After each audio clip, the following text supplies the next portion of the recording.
नमस्कार, सीरीज भारत में आप सभी का स्वागत है और इस वक्त मैं आपके साथ ऋचा सिंह। महाशिवरात्रि वो पवित्र पर्व है जब धरती और आकाश दोनों ही शिवजी के भव्य गुणगान में डूब जाते हैं। ये पर्व न केवल एक तिथि है बल्कि एक आस्था है, श्रद्धा का प्रतीक है जो हर शिव भक्त के दिल में एक खास जगह रखता है। फाल्गुन माह के कृष्ण पक्ष की चतुर्दशी तिथि को जब चंद्रमा भी महाशिवरात्रि के इस अद्वितीय दिन के आगे फीका पड़ता है, तब भोलेनाथ के भक्त अपनी पूरी श्रद्धा और भक्ति के साथ पूजा अर्चना करते हैं। इस दिन शिव मंदिरों में अलौकिक रौनक होती है। वहीं फूलों से सजे शिवलिंग और संगीतमय भजनों के बीच रात्रि भर जागरण और उपवास करने से भक्त अपने जीवन में सुख समृद्धि की प्राप्ति करते हैं। लेकिन क्या आपको पता है कि महाशिवरात्रि के दिन पूजा की सही विधि क्या होनी चाहिए?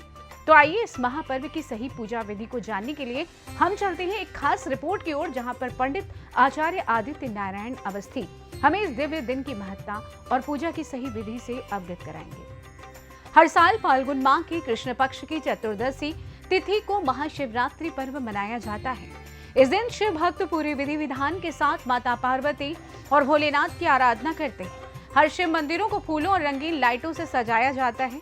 वहीं महाशिवरात्रि के मौके पर कई मंदिरों में महादेव का विशेष श्रृंगार किया जाता है। इस पावन दिन उपवास रखने और भगवान शिव और माता गौरी की आराधना करने से सभी मनोकामनाओं की पूर्ति होती है। वहीं कुंवारी कन्याओं के सुयोग्य और मनचाहा जीवन साथी की प्राप्ति होती है। महाशिवरात्रि के मौके पर देश के अलग अलग हिस्सों में भव्य शिव बारात भी निकाली जाती है। वहीं इस दिन पूजा अर्चना को लेकर भक्तों में कई असमंजस भी होते हैं। ऐसे में अलीगढ़ से सी न्यूज भारत के ब्यूरो चीफ संजीव शर्मा ने पंडित आचार्य आदित्य नारायण अवस्थी से खास बातचीत की, जिसमें उन्होंने महाशिवरात्रि के दिन पूजा अर्चना को सही विधि के विस्तार से समझाया। पंडित अवस्थी ने बताया कि महाशिवरात्रि पर विशेष रूप से शिवलिंग का अभिषेक गाय के दूध, शहद, गंगा जल और बेलपत्र से करना चाहिए। इसके अलावा शिव भक्तों को उपवास रखते हुए रात्रि जागरण करना भी अत्यंत महत्वपूर्ण है। शिव की भक्ति से भोले बाबा बहुत प्रसन्न होते हैं और भक्तों की हर मनोकामना पूरी करते हैं। उन्होंने ये भी कहा कि इस दिन विशेष रूप से भक्ति भाव से शिव पूजा करनी चाहिए और ध्यान रखना चाहिए कि पूजा के दौरान शुद्धता का विशेष ध्यान रखा जाए ताकि आशीर्वाद प्राप्त हो सके। महाशिवरात्रि पर पंडित आचार्य आदित्य नारायण अवस्थी के द्वारा दी गई पूजा विधियों को ध्यान में रखते हुए शिव भक्त इस दिन को सही ढंग से मनाएं और भोले बाबा का आशीर्वाद प्राप्त करें। आचार्य पंडित जी आदित्य नारायण अवस्थी जी से हम जानना चाहेंगे, महाशिवरात्रि का पर्व कब और कैसे मनाना चाहिए भक्तों को, जिससे भोले बाबा की सभी पर कृपा बनी रहे।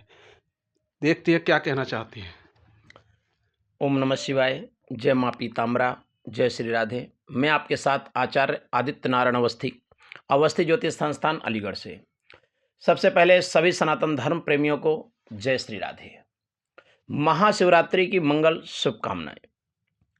आइए हम जानते हैं भगवान शिव को, भोलेनाथ को महाशिवरात्रि का महापर्व में कैसे मनाएं और किस प्रकार से मनाएं, किस प्रकार से करें भगवान शिव की पूजा, हमारे घर में होगा मंगल, कैसे प्रसन्न होंगे देवों के देव महादेव भगवान भोलेनाथ, किस प्रकार से प्रसन्न होंगे, हमारे घर में किस प्रकार से सुख समृद्धि आएगी, भगवान शिव की पूजा का क्या महत्व है और शिवरात्रि का क्या महत्व है।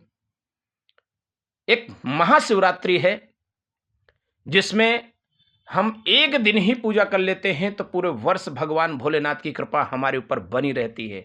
ये ऐसे भगवान शिव का महापर्व है, महाशिवरात्रि का महापर्व। इस बार महाशिवरात्रि का महापर्व 26 फरवरी बुधवार को पड़ रहा है। 26 फरवरी बुधवार को महाशिवरात्रि का महापर्व मनाया जाएगा। यह शिवरात्रि का महापर्व कुछ योगों के द्वारा 60 वर्षों के बाद यह दुर्लभ संयोग बन रहा है। कुछ योगों के अनुसार, ज्योतिष के अनुसार 149 वर्ष बाद ऐसा दुर्लभ संयोग बन रहा है महाशिवरात्रि का महापर्व 2025 में। ये महापर्व सनातन का इतना बड़ा पर्व है। भगवान शिव का व्रत, भगवान महाशिवरात्रि का व्रत इतना पवित्र व्रत है जिसको करने से एक अध्यात्म की ऊर्जा प्राप्त होती है सनातन धर्म प्रेमियों को। आइए हम शिवरात्रि के बारे में बताएंगे, कौन सा ग्रह कहाँ रहेगा, क्या क्या फल हमें मिलेंगे, महाशिवरात्रि का दुर्लभ संयोग कैसा रहेगा। ये दुर्लभ संयोग इससे पहले 1965 पर दुर्लभ संयोग बना था। महाशिवरात्रि का दुर्लभ संयोग इस बार तो अभी हम आपको चर्चा कर रहे हैं, 60 वर्षों के बाद यह दुर्लभ संयोग बन रहा है। महाशिवरात्रि में शुक्र अपनी उच्च राशि मीन राशि में रहेंगे, राहु के साथ होंगे और कुछ योग बन रहे हैं 149 वर्षों के बाद। ऐसा दुर्लभ संयोग 1873 में बना था। करीब 149 वर्ष बाद 2025 में महाशिवरात्रि में ये फिर दुर्लभ संयोग बन रहा है। कैसा संयोग बन रहा है? कुंभ राशि में सूर्य शनि होंगे। सूर्य शनिदेव के पिता हैं। पिता पुत्र एक राशि में होंगे, एक साथ होंगे, कुंभ राशि में होंगे। साथ में बुध भी विराजमान होंगे, जिससे तीनों ग्रहों की युक्ति होने से त्रिग्रही योग बन रहा है। और सूर्य और बुध की युति होने के कारण बुधादित्य योग भी बन रहा है। शनि अपनी मूल त्रिकोण राशि में होने के कारण राजयोग भी बन रहा है, राजयोग का निर्माण करता है। ऐसे ग्रहों की ऐसी दृष्टि पड़ रही है। शनि और सूर्य की ऐसी युति बन रही है कि अब भगवान शिव को जल चढ़ाएंगे महाशिवरात्रि में। जिस कामना से लेकर भगवान शिव में गंगा जल चढ़ाएंगे, हमारी मनोकामना पूर्ण होगी। भगवान भोलेनाथ आपकी मनोकामना पूर्ण करेंगे। ऐसा दुर्लभ संयोग बन रहा है। भगवान शिव की पूजा का विशेष महत्व होता है महाशिवरात्रि के पावन पर्व पर। जिस तरीके से आचार्य जी ने बताया कि महाशिवरात्रि अच्छा योग बन रहा है, इस तरीके से पूजा करनी चाहिए, वहीं भक्तों को ऐसा क्या करना चाहिए, या बुधवार को जैसे महाशिवरात्रि है तो किस तरीके से पूजा करनी चाहिए?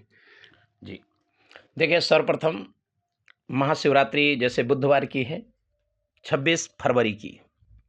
इस दिन सर्वप्रथम हमें ब्रह्म मुहूर्त में जगना चाहिए। ब्रह्म मुहूर्त में जगना चाहिए और पवित्र नित्य क्रिया कर्म करने के बाद, स्नान आदि करने के बाद, और हो सके तो जल में गंगा जल डालकर स्नान करना चाहिए। हमें सबसे पहले बाल्टी में गंगा जल, फिर उसमें जल डालकर हमें स्नान करना चाहिए, जिससे कि हमें इस समय जैसे महाकुंभ भी चल रहा है, महाकुंभ का स्नान भी का फल प्राप्त मिलेगा। अगर संगम का जल मिल जाए तो बहुत अच्छी बात है, नहीं गंगा जल डालकर आप स्नान करिए, जिससे आपको महाकुंभ स्नान का भी पूरा फल प्राप्त होगा। और हमें पवित्र होकर सारा दिन व्रत रहना चाहिए हमारी। और सर्वप्रथम शिवरात्रि में भगवान शिव को पूजा हमें किस प्रकार करना है?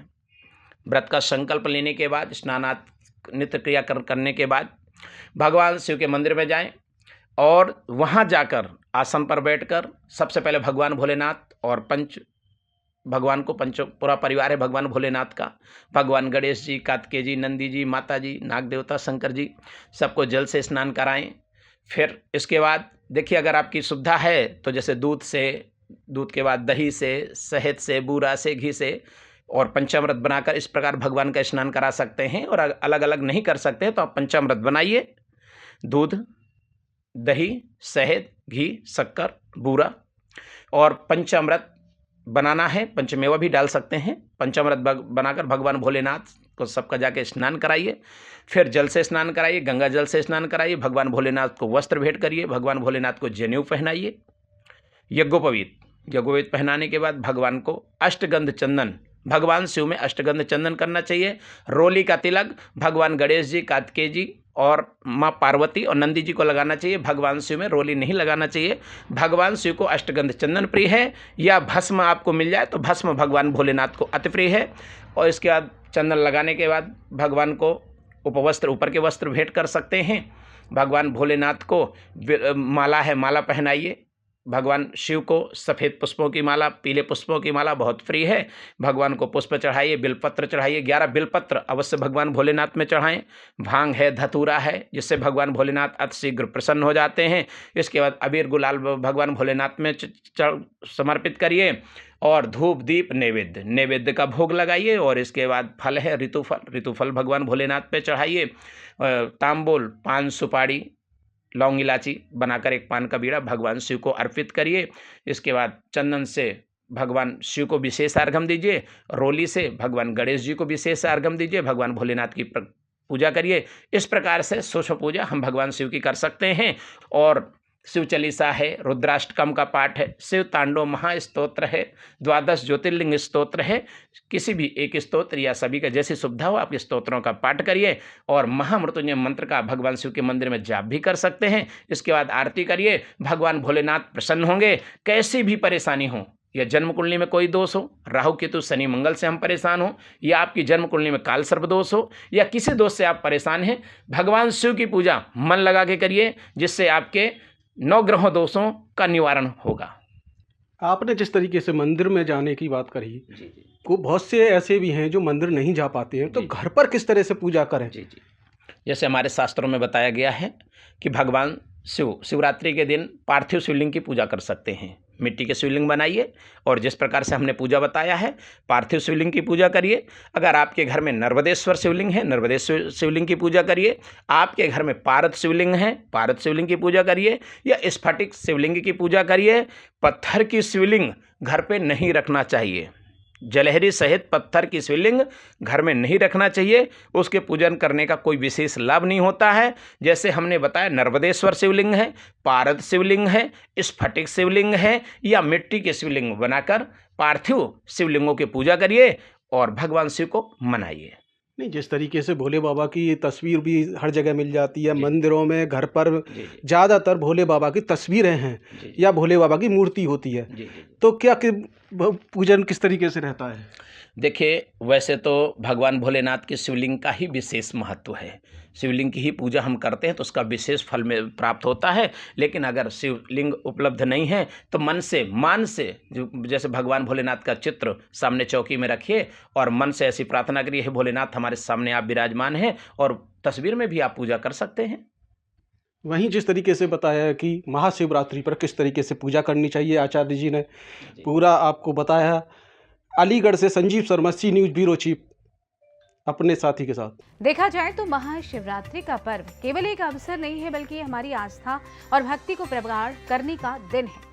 सही विधि से भगवान शिव की पूजा करने से न केवल भक्ति में वृद्धि होती है, बल्कि जीवन में सुख, समृद्धि और शांति भी आती है। पंडित आचार्य आदित्य नारायण अवस्थी द्वारा बताया गया कि पूजा विधियों का पालन कर हम इस पवित्र दिन को अधिक प्रतिभाशाली बना सकते हैं और भोलेनाथ का आशीर्वाद प्राप्त कर सकते हैं। फिलहाल के लिए इस खास रिपोर्ट में बस इतना ही।